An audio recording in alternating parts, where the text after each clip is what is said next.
Selamat malam, nama saya Laurencia Josephine Maria Imbert, mahasiswa dari Universitas Nasional. Dalam video ini saya akan menjawab soal ujian akhir semester untuk mata kuliah Sistem Informasi Manajemen.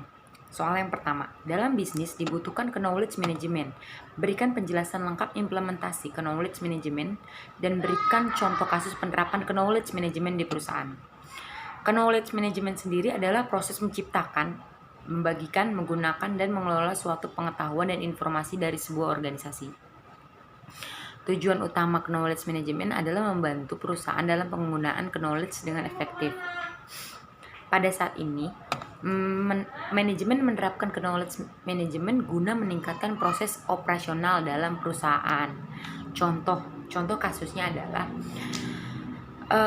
manajemen rumah sakit yang saat ini terkena pandemi, seluruh dunia sedang terkena pandemi COVID. Dampak terbesar adalah ekonomi dan salah satunya adalah rumah sakit.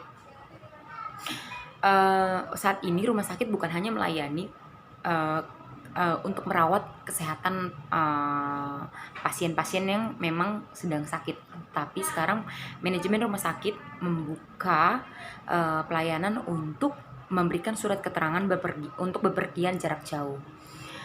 Dalam menghadapi situasi ini, knowledge management memikirkan bagaimana cara keamanan bagi pasien dan pekerja sendiri. Dengan knowledge management yang luas, berbagai inovasi dilakukan dan diterapkan guna melayani dengan pelayanan prima dan juga aman bagi staf dan pasien-pasien atau pengunjung yang berkunjung. Salah satunya adalah sekarang diterapkannya drive-thru untuk pemeriksaan COVID-19. Kalau drive-thru yang selama ini kita kenal untuk memesan makanan, sekarang drive-thru diaplikasikan pada rumah sakit guna tujuan organisasi, yaitu melayani dengan pelayanan prima dan keamanan yang baik.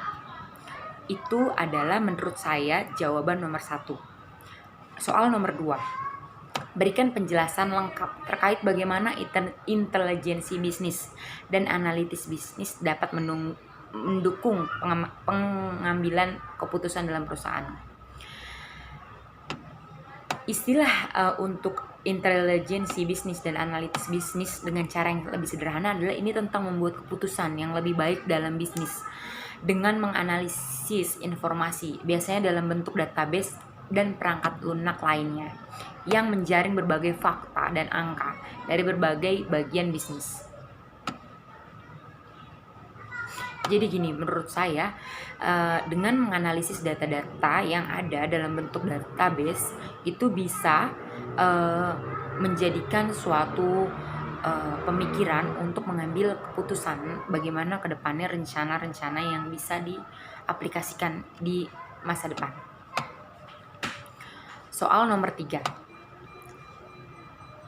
berikan penjelasan lengkap terkait metodologi yang digunakan dalam perancangan sistem informasi. Metodologi pengembangan sistem adalah suatu proses pengembangan sistem yang formal dan presisi yang mendefinisikan serangkaian aktivitas.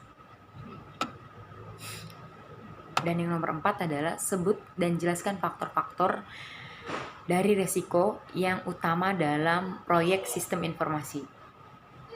Faktor-faktor resikonya adalah semakin besar resiko yang harus dihadapi perusahaan, teknologi yang semakin tinggi, kompetensi dan keahlian para anggota proyek terhadap teknologi yang dipergunakan dalam proyek, akan semakin kecil resiko yang harus dihadapi struktur proyek.